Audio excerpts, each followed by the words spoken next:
The sharp twist of a knee on a factory floor was all it took for a man named David to watch his life fracture. He went to the local clinic expecting a simple brace and a few days of rest. But instead he was handed a small amber bottle filled with a promise of absolute relief. Those little pills erased the ache in his joint, but within weeks they began to hollow out everything else. What started as a doctor's trusted advice quickly morphed into a quiet, desperate hunger that woke him in the middle of the night, sweating and terrified of the pain. The real nightmare did not begin when the pills ran out, but when he finally gathered the courage to ask for a way out of the dark. He sat in a sterile office, trembling, pleading for the addiction treatment his doctor said he desperately needed to survive. Then the letter arrived from his health insurance provider, a single sheet of paper carrying a cold, automated denial that deemed his life-saving rehab not medically necessary. In a single stroke, the very system that had so easily handed him the poison was now refusing to pay for the cure. That automated rejection letter was not a mistake, but the deliberate function of a healthcare system engineered to protect profits over human survival. To understand how this deadly snare was set, you have to look back to the late 1990s and a pharmaceutical empire called Purdue Pharma. At the top of this empire sat the Sackler family, a dynasty of immense wealth who launched a chillingly simple and aggressive campaign. They introduced a new, powerful painkiller called OxyContin and sent an army of sales representatives into medical clinics across the country. Their message to doctors was incredibly persuasive, claiming this new miracle drug could erase suffering without the dark risk of addiction. The strategy worked with devastating efficiency, transforming a heavy-duty narcotic into a household staple for everyday aches and pains. Millions of prescriptions flooded rural towns and bustling cities alike, creating a river of revenue that flowed directly into the Sackler family accounts. But beneath the glossy marketing brochures and the soaring profit margins, a grim reality was taking root in the homes of the patients who trusted them. The drug was highly addictive, and the foundation of this medical miracle was built on a calculated deception. It remains a chilling mystery how so many brilliant doctors and strict regulators swallowed this deception whole, ignoring the alarm bells ringing right in front of them. Communities watched in horror as their loved ones changed, their bodies and minds hijacked by a chemical dependency they never asked for. Yet, the watchdogs who were supposed to protect the public looked the other way, mesmerized by manipulated charts and aggressive reassurances from the manufacturer. Deep inside corporate archives, the truth was deliberately buried in hidden reports and missing data that clearly showed patients were falling violently ill. Families were left to watch their sons and daughters waste away, screaming for help into a void while the executives hid the evidence of their suffering. The anguish of these families was profound, a suffocating grief compounded by the realization that their destruction was entirely preventable, yet willfully ignored for the sake of the bottom line. While those hidden reports gathered dust in locked cabinets, a second, equally powerful industry was quietly making the crisis infinitely worse. Massive health insurance companies became the silent engines accelerating the disaster, building a system that prioritized cheap pills over comprehensive care. When a doctor wrote a prescription for OxyContin, the insurance networks placed it on their lowest-cost, fast-track approval lists. Patients could walk into any pharmacy and walk out with a bottle of highly addictive narcotics for just a few dollars, with no questions asked. The insurance computers were programmed to instantly rubber-stamp these claims, flooding the streets with the very drug that was destroying communities. This frictionless approval process was not an accident of bureaucracy, but a calculated financial decision by the insurance giants. Paying for a bottle of pills was drastically cheaper than paying for physical therapy, long-term care, or alternative pain management. By greasing the wheels for Purdue Pharma's flagship drug, the insurance companies saved billions in the short term, entirely indifferent to the catastrophic human toll they were helping to finance. They built a superhighway for the opioid crisis, ensuring the drug was always the easiest and cheapest option available. The same automated insurance systems that had effortlessly approved months of cheap painkillers now functioned as a sudden trapdoor, leaving patients stranded in the dark reality of chemical dependency when the initial prescriptions inevitably expired. This was the exact moment the trap snapped shut, transforming a trusting patient into a desperate outcast overnight.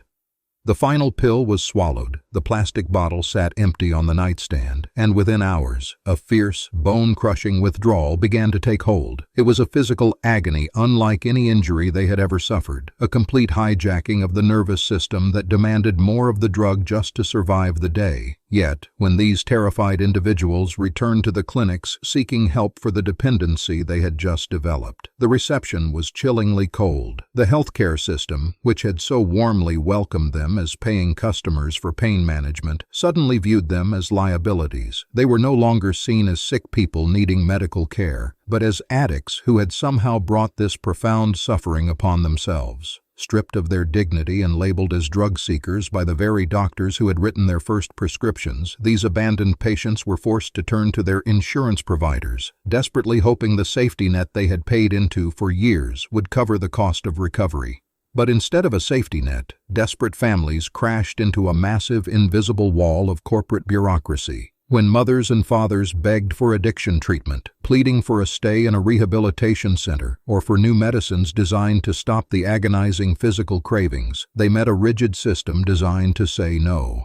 The approval process for recovery was entirely different from the fast-track lane used for the painkillers. Insurance companies demanded endless paperwork, required patients to fail cheaper, less effective treatments first, or simply declared that life-saving rehab was not medically necessary. While a bottle of opioids could be approved in seconds by a computer, a bed in a treatment facility required weeks of grueling appeals, forcing patients to fight a war of attrition against an industry that held their lives in its hands. Behind the towering glass facades of insurance headquarters, these life-or-death requests for rehab were reduced to mere data points and quietly rejected, shifting the burden of survival entirely onto exhausted families. The human cost of that rubber-stamped denial was measured in agonizing hours and days of waiting. Picture a mother sitting at her kitchen table, her phone gripped tightly in her hand, watching her child slip further into the shadows of severe withdrawal. She knows there is an open bed at a local recovery clinic, a place with doctors ready to help, but the doors are firmly locked behind an insurance company's refusal to pay.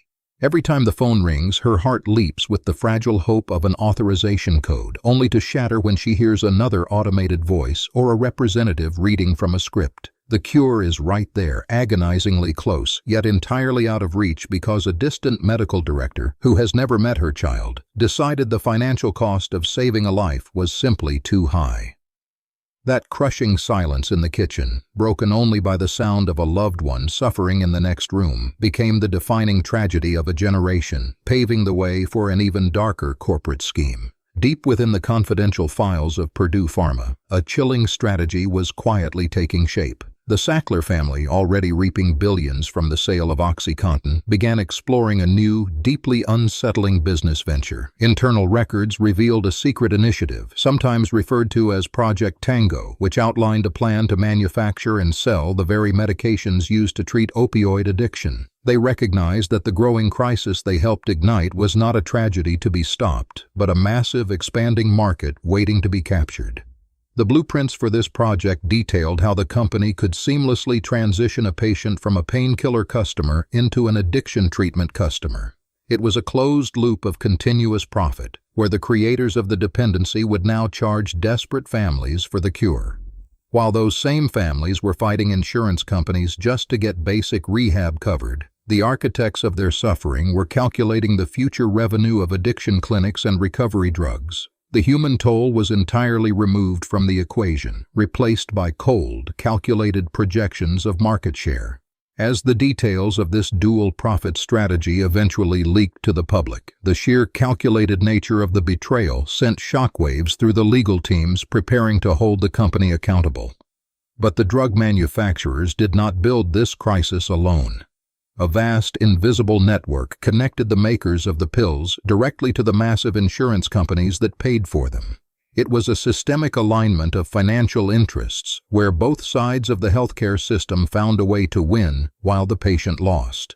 The pharmaceutical companies flooded the market with highly addictive, inexpensive opioids, and the insurance companies gladly rubber-stamped the prescriptions because they were the cheapest option available. This silent partnership created a deadly trap for the American public. When a doctor tried to prescribe a safer, non-addictive pain alternative, insurance reviewers frequently denied the request, citing the higher cost, and instead steered the patient right back toward the cheap opioids. The system was entirely rigged to favor the dangerous drug, rewarding the manufacturer with endless sales and rewarding the insurer with massive cost savings. It was a perfectly functioning machine of profit built entirely on the denial of safe, comprehensive care. Years later, during a highly publicized congressional hearing in Washington, investigators presented hard evidence of this fatal cost-cutting, showing how major insurers had systematically placed dangerous opioids on their lowest, easiest-to-approve payment tiers. This revelation strikes at the very core of a promise we all rely on. Every month, millions of people pay portions of their paychecks into a healthcare system, trusting that if the worst happens, a safety net will be there to catch them. We believe that the premiums we pay buy us a shield against catastrophe, a guarantee that medical decisions will be based on what heals us, not what saves a corporation money. The opioid epidemic shattered that illusion completely. It proved that the safety net is often a mirage, vanishing the moment a patient's need becomes too expensive or too complex for a profit-driven algorithm to approve. The realization that insurance networks were actively pushing patients toward addiction and then abandoning them when they tried to get clean forces us to question the fundamental integrity of the entire healthcare industry. The institutions built to protect health had quietly become the architects of its destruction. Today, the landscape of American towns bears the permanent scars of this institutional betrayal. Across the country, from rural valleys to urban centers, completely new legal frameworks have had to be forged just to manage the fallout.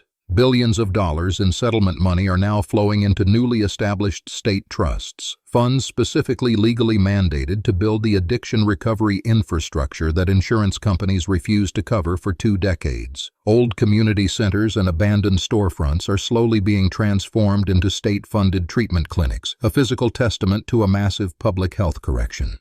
Local governments have been forced to become the insurers of last resort, stepping in to provide the life-saving care that the private sector systematically denied. The physical geography of recovery has completely shifted, leaving behind a permanent, visible reminder of the time when the medical system turned its back on the people it was sworn to protect. The system worked exactly as designed, but the cost was paid entirely in human lives. Across the country, families were left to navigate a labyrinth of addiction and denial, watching their loved ones slip away while holding cold letters of medical refusal.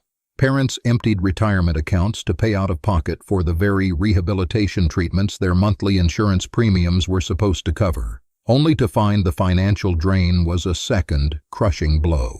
This was not just a failure of medicine, but an active, calculated rationing of hope.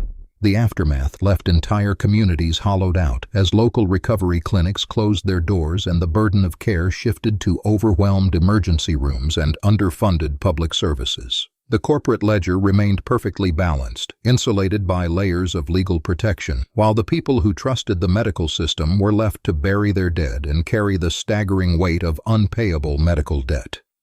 The true scale of this calculated devastation finally became a matter of public record in 2019, when Purdue Pharma filed for bankruptcy in a New York federal court. The thousands of pages of legal filings did not just expose a pharmaceutical empire built on addiction, but laid bare a fundamental, devastating shift in how the industry operates. The core assumption that the healthcare system acts as a protective shield was completely shattered, replaced by the grim reality that patients had become mere data points in a highly efficient, profit-driven machine that maximized revenue on the sickness and systematically denied the cost of the cure. Somewhere in a dark filing cabinet, buried beneath the weight of corporate ledgers and sealed court records, a single piece of paper remains. It is a standard medical denial letter, stamped with a mechanical rejection, sent to a patient who was first prescribed a poison and then refused the cure. That thin sheet of paper holds the true, enduring legacy of this crisis. A quiet and devastating testament to a system that calculated the exact price of human survival and simply decided it was not worth paying.